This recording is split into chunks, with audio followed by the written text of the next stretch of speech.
Obviously, the president spoke to our ongoing work to help the people in the Gulf Coast and also in the Northeast and also out west as we're going through a range of natural disasters across the country.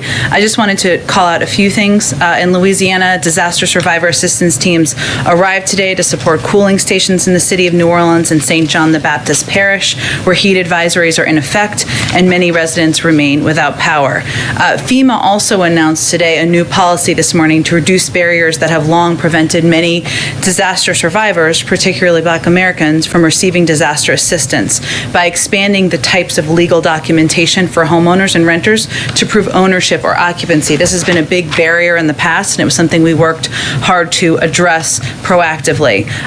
Also, finally, to help disaster survivors, and I've talked about this a bit, but just to give you an update, Register for Federal Assistance mobile emergency response support assets are deployed to support Louisiana and Mississippi. Now, as of today, roughly 50,000 households in Louisiana have already received a one-time payment of $500 from FEMA to support critical needs. And as the president noted, FEMA has awarded more than $77 million to help disaster survivors.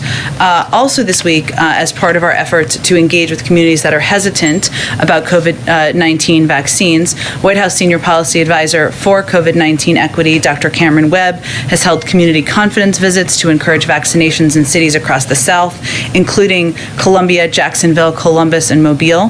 The community confidence visits aim to take a systematic approach to community conversations about COVID-19 and the vaccines that focus on the interrelatedness between COVID-19 and long-standing social determinants of health, including housing, education, mental health, and food insecurity. We've been really encouraged by how receptive people have been to these conversations, and more broadly encouraged that more people continue to get vaccinated, including nearly 2 million in the past 2 days, a strong start to the month. And I know there's a COVID briefing that starts in about 40 minutes, and you can learn more there. Go ahead, Josh. Wonderful. Thanks, Jen.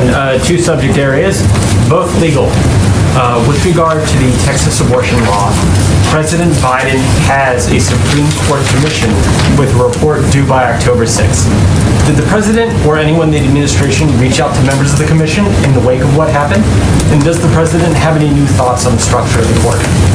Well, first, I would say you're correct that there is an ongoing work that the Court Commission is doing. Their work is, and just to remind you all of what their focus is, there's about 30 members of this Court Commission. They're from diverse backgrounds and diverse views, and they're going to examine a range of questions about the future of the court, including term limits, including court expansion, and in addition, several additional topics. We have not to my awareness, have we reached out to the Commission. It's important they do their work on the timeline that was designated and that they examine from a broad and diverse viewpoint all of these questions. But the president looks forward to reviewing their work when it's completed. And the president doesn't have any new thoughts on the structure of the court? He's waiting for the conclusion of this report, looks forward to reviewing it, seeing where they come out. And then secondly, on the Purdue Pharma bankruptcy, does the administration believe the settlement gave sufficient justice to the victims of the opioid crisis? It's a great question, Josh. I want to speak to our team and see if we can get you a more specific comment on that. Go ahead. On the Texas law, what avenues are available to you in the short term for reacting to this law? We saw the president's statement directed the Gender Policy Council to do some things. What do you envision happening here? Well, Steve, that's exactly what the president directed his team to look into, to be able to answer that question. Obviously, we're about 12 hours or less than that since this ruling. And what the president made clear in his statement this morning is that the impact of last night's decision should be immediate and requires an immediate process. So yes, he's asked the Gender Policy Council because he feels it's important for there to be a point of contact, or a point person, I should say, at a senior level in the White House. But most importantly, he's also directed them to work with the legal team here at the White House, the Department of Justice, the Department of Health and Human Services, to determine what, if any, steps can be taken here to protect a woman's right to choose and access to health care for women in Texas. Were you surprised by this ruling? We can never predict rulings, I will say, Steve. We certainly know the makeup of the court, but again, we try to stay out of the business of making predictions. One thing on Afghanistan, do you see any possibility for a limited easing of the freeze in Afghan assets to prevent the collapse of that country's banking sector? Well, I would say first, let me give you just kind of an overview of kind of what some of the considerations and good questions are. Yeah. Right? Yes, but no one should assess that we are currently considering an easing of sanctions on the Taliban. That is not that is not actively being discussed or pursued. We've not reduced sanctions pressure on the Taliban leaders or the significant restrictions on their access to the international financial system. And we will judge, and we want to make this very clear. We are going to judge the Taliban by their actions, and we will stay in close coordination with the international community on any steps that we take moving forward. Now, at the same time, we also want to ensure there is assistance to the Afghan people, humanitarian assistance and other assistance to keep them afloat and make sure they have, we provide that from the international community at this point in time. So there have been steps that have been taken in court, including issuing an OFAC license that allows this humanitarian assistance to go through. That, of course, is not through the Taliban. That is through outside organizations, and that's something we're working to be big contributors to. Go ahead, Jeff. Back to the commission for 1 second.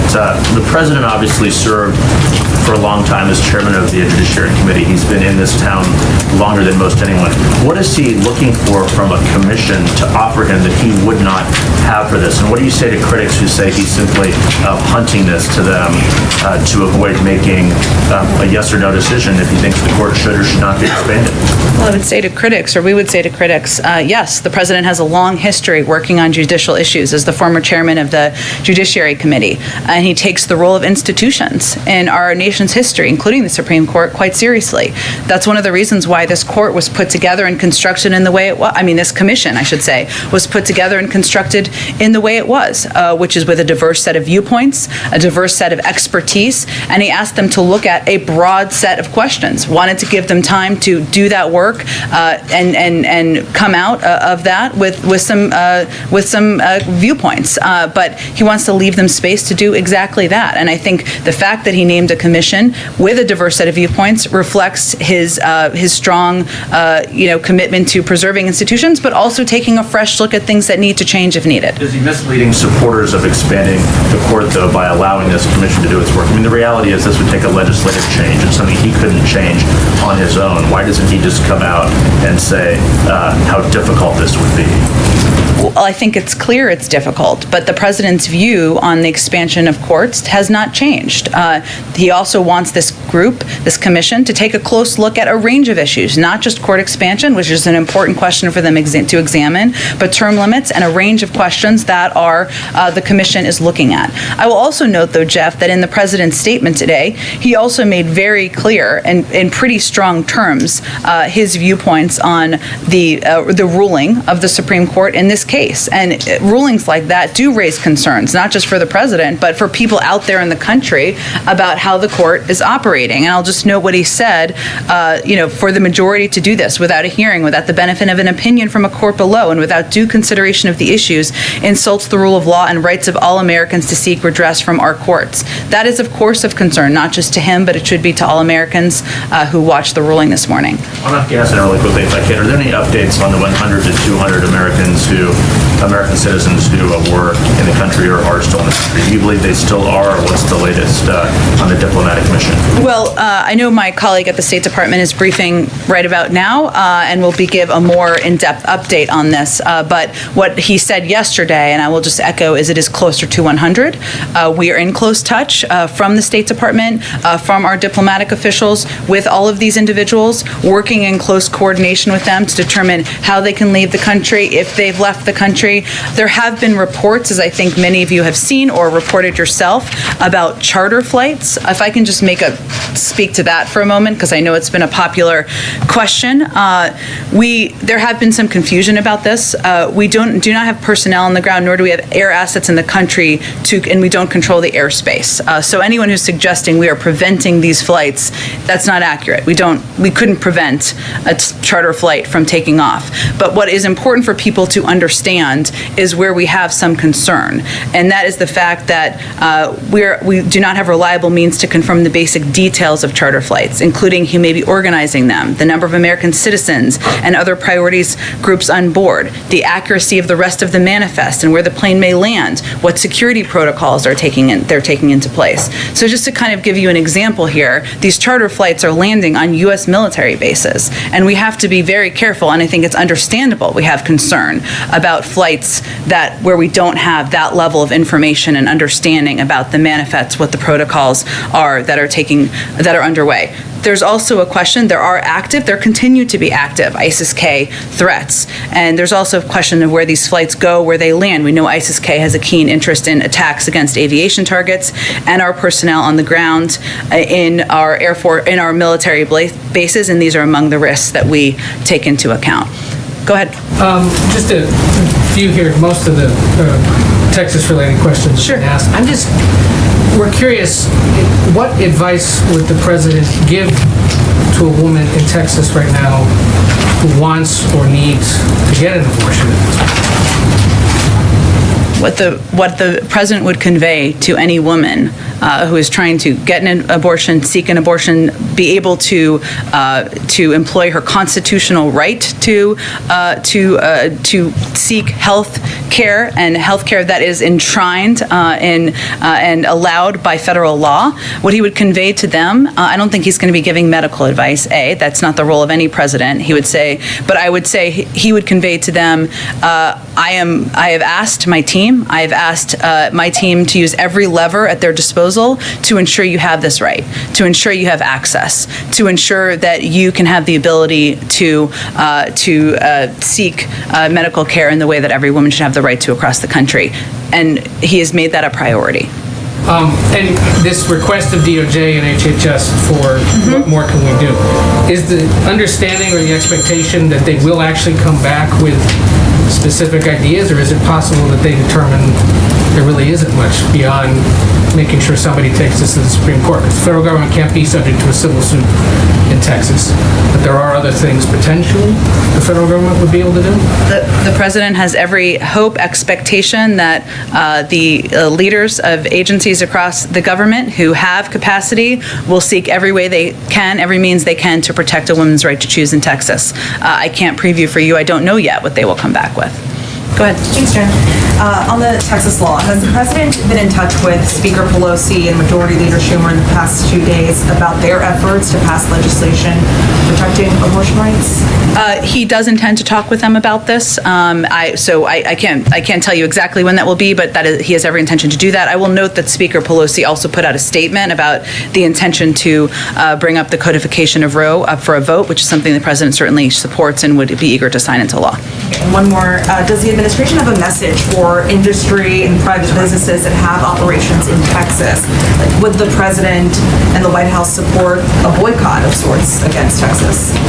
That's not a call we're making from here. What our effort and what the focus of the federal government is to look for every resource, every lever at our disposal to ensure women in Texas have the ability to seek health care. Following up on the Texas law, why does the president support abortion when his own Catholic faith teaches abortion is morally wrong? Well, he believes that it's a woman's right, it's a woman's body, and it's her choice. Why does the president, who does he believe then should look out for the unborn child? He believes that it's up to a woman to make those decisions, and up to a woman to make those decisions with her doctor. I know you've never faced those choices, nor have you ever been pregnant, but for women out there who have faced those choices, this is an incredibly difficult thing. The president believes their rights should be respected. Go ahead. I think we got to move on. I think we have to move on. You've had plenty of time today. Go ahead. How many green card holders and SIV applicants remain in Afghanistan?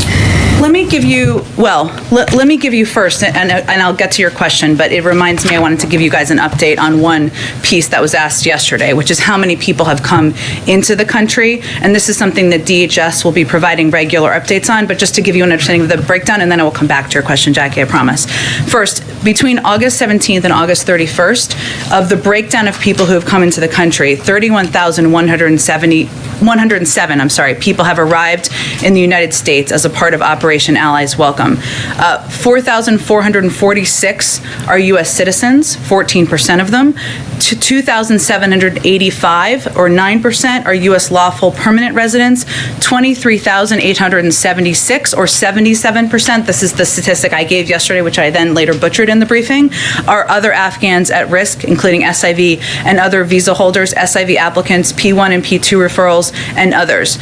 Note that this group includes a small number of third country nationals that were also evacuated and processed. We will give updates on that. That's obviously the data as of just a couple of days ago. In terms of your question, which is a very good one, Jackie, in terms of how many people are in the country now, there are people who are eligible. We may not even know they're eligible yet, right? It is very hard to define those numbers. That is something that certainly the State Department, in coordination with the Department of Homeland Security, are going to be assessing what we think the population is and how we can work with this population to ensure that we help individuals who want to leave and want to depart the country to depart. Some of those people may be eligible for a range of our programs, SIV programs, P1, P2 programs. Some of them may not, but they still may want to depart the country. Now, as I noted yesterday, and I've noted several times, everybody who wants to leave Afghanistan and come to the United States will not be able to and will not be eligible. And we don't want to set the expectation that will be the case, but what we want to do is try to assess and try to do extensive outreach through